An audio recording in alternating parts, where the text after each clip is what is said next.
Assalamualaikum warahmatullahi wabarakatuh. Siswa dan siswi yang saya banggakan, hari ini kita akan belajar atau melanjutkan pelajaran kita, yaitu tentang debat. Jadi debat yang akan kita bahas yaitu berdebat secara santun. Nah, bagaimanakah cara kita berdebat secara santun? Itu tentunya harus kita melalui beberapa konsep, sehingga dalam perdebatan kita itu bermanfaat. Kemudian marilah kita lihat peta konsep di bawah ini. Kita lanjut ke peta konsep. Ya, jadi dalam peta konsep yang pertama, ya, di dalam debat itu adalah menemukan esensi debat. Nah, bagaimana cara menemukan esensi debat? Yaitu merumuskan batasan debat. Kemudian yang kedua, mengidentifikasi unsur-unsur debat. Yang ketiga, merumuskan tata cara debat.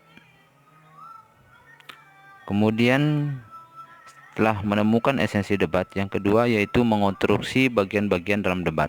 Bagaimana cara mengonstruksi bagian-bagian dalam debat? Yang pertama caranya adalah merumuskan mosi berdasarkan isu. Yang kedua, menganalisis pendapat dan argumen. Yang ketiga, menyimpulkan hasil debat. Selanjutnya yang ketiga yaitu menganalisis isi debat. Dalam peta konsep menganalisis isi debat ini, bagaimana caranya? Yaitu menganalisis pendapat tim. Yang kedua, mengidentifikasi ragam bahasa debat. Selanjutnya, materi pada konsep yang keempat yaitu berlatih praktek debat. Nah, bagaimana cara berlatih praktek debat ini? Yang pertama, menyusun mosi dari permasalahan. Yang kedua, menyusun pendapat untuk mendukung atau menolak mosi. Dan yang ketiga adalah melaksanakan debat sesuai dengan peran yang ditetapkan.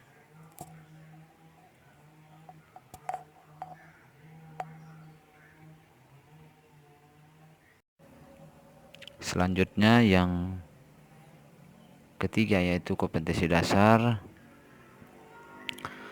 Kompetensi dasar ini adalah sebagai rujukan kita dalam mempelajari materi pelajaran kita pada hari ini, yaitu 3.12, menghubungkan permasalahan atau isu, sudut pandang dan argumen beberapa pihak dan simpulan dari debat untuk menemukan esensi dari debat. Kemudian 4.12, mengonstruksi permasalahan atau isu, sudut pandang dan argumen beberapa pihak dan simpulan dari debat secara lisan untuk menunjukkan esensi dari debat. Kemudian materi pembelajaran. Nah, inilah materi pembelajaran kita pada pagi hari ini, yaitu pertama esensi debat dan yang kedua adalah kaidah kebahasaan dalam debat.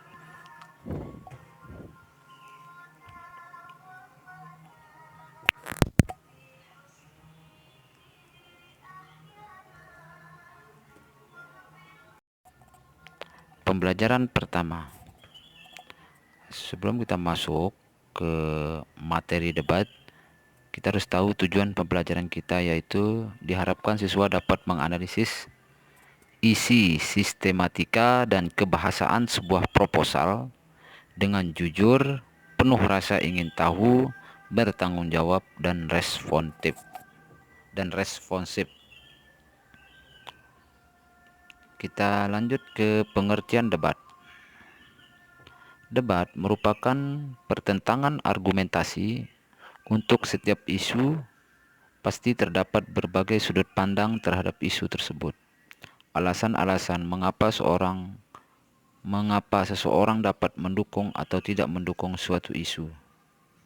Itulah pengertian debat. Jadi debat itu adalah pertentangan argumentasi untuk setiap isu yang terdapat berbagai sudut pandang terhadap isu tersebut. Kemudian tujuan debat. Tujuan debat adalah untuk mengeksplorasi alasan-alasan di belakang setiap sudut pandang, agar alasan tersebut dapat dimengerti secara persuasif. Pembicara dalam suatu debat seharusnya menyampaikan argumentasinya dengan kemampuan komunikasinya yang baik. Inilah tujuan daripada debat.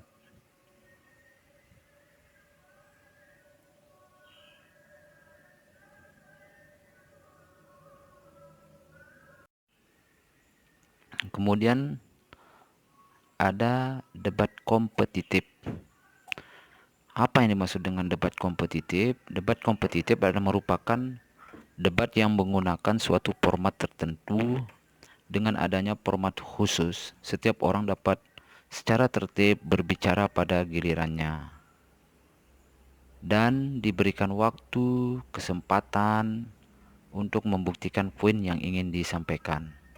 Hal ini memberikan motivasi untuk orang lain, tidak hanya untuk menyampaikan pendapatnya, namun juga untuk mendengarkan sisi lain dalam sebuah isu. Terdapat banyak format dalam debat, di antaranya adalah format Calvover, format British Parliamentary, format Australasian, format World School, dan lain-lain. Yang belum ditemukan dalam debat kompetitif pada saat ini adalah format debat bahasa Indonesia yang khas dalam mempresentasikan watak dan budaya Indonesia.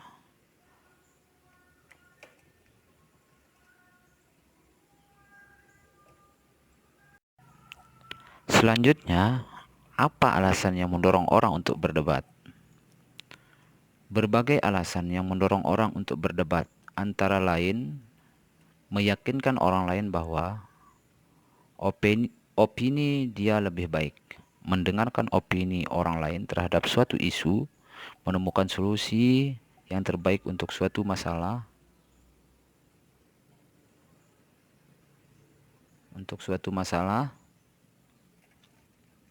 dan lain-lain.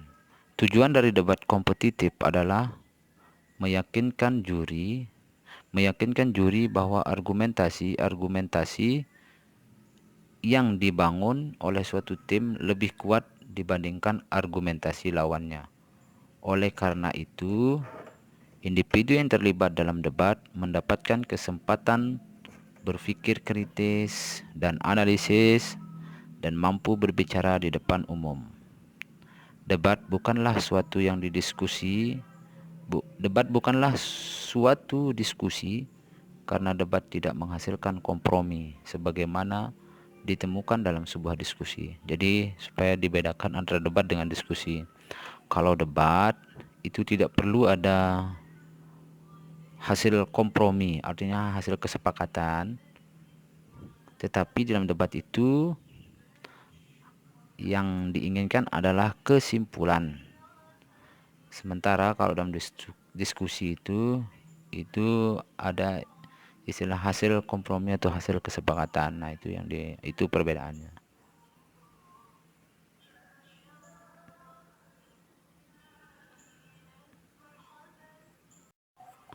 Selanjutnya, debat bahasa Indonesia.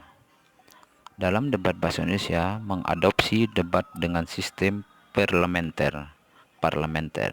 Unsur-unsur format tersebut adalah sebagai berikut. Yang pertama, terdapat dua tim yang berdebat. Masing-masing tim terdiri dari 3 pembicara yang secara bergilir akan menjadi pembicara pertama, kedua, dan ketiga.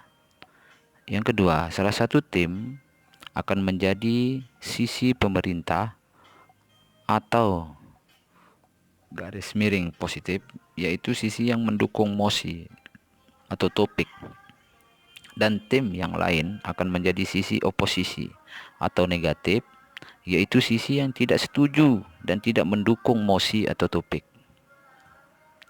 Yang ketiga, setiap pembicara akan menyampaikan pidato substantif yang berlangsung selama 7 menit dengan sisi pemerintah yang maju pertama. Setelah semua pembicara dari kedua tim menyampaikan pidato substantifnya, salah satu pembicara dari masing-masing tim pembicara pertama atau kedua akan menyampaikan pidato pembalas sekaligus penutup kasus dengan sisi oposisi yang maju pertama.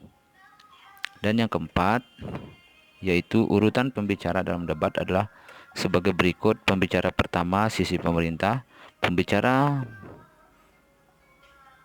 pertama sisi oposisi, kemudian pembicara kedua sisi pemerintah, pembicara kedua sisi oposisi, pembicara ketiga sisi pemerintah, dan pembicara ketiga sisi oposisi.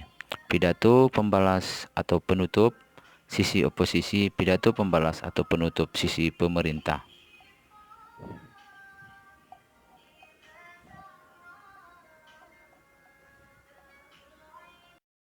Selanjutnya yang kelima, ketika pembicara menyampaikan pidato substantifnya, anggota dari tim lawan dapat mengajukan interupsi. Interupsi dapat disampaikan di antara menit pertama dan menit ke-6. Interupsi tidak boleh disampaikan dalam pidato pembalas atau penutup.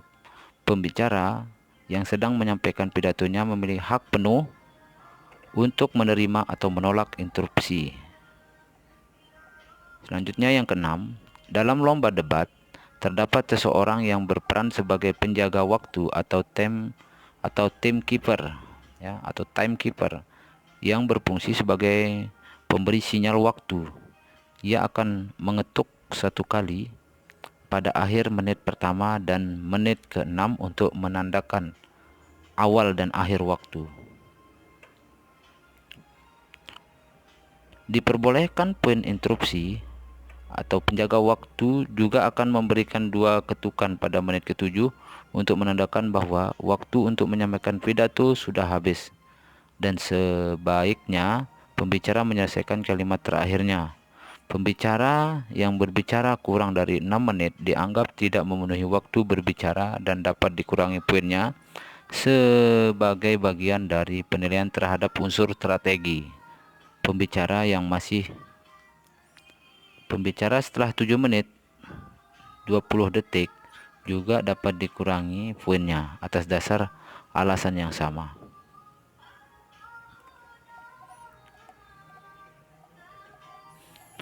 Pembicara yang masih berbicara selama 7 menit 20 detik juga dapat dikurangi poinnya atas dasar alasan yang sama. Argumentasi atau penjelasan apapun setelah 7 menit 20 detik tidak akan dihitung oleh juri. Jadi maksudnya dalam debat itu kita harus berbicara sesuai dengan waktu yang telah ditentukan. Selanjutnya yang ketujuh, yaitu setiap debat dinilai oleh juri dengan jumlah ganjil. Keputusan juri tidak dapat diganggu gugat. Yang kedelapan, setiap tim diberikan waktu 30 menit untuk melakukan persiapan setelah mosi atau topik diumumkan. Dalam persiapan ini, tim tidak diperbolehkan menerima bantuan dari siapapun, baik pelatih, guru, teman maupun orang tua, dan tidak diperbolehkan menggunakan laptop, smartphone, atau alat komunikasi lainnya. Nah, inilah di antara pengertian debat atau pelajaran kita pada hari ini. Semoga bermanfaat bagi kita semua. Sekian dan terima kasih.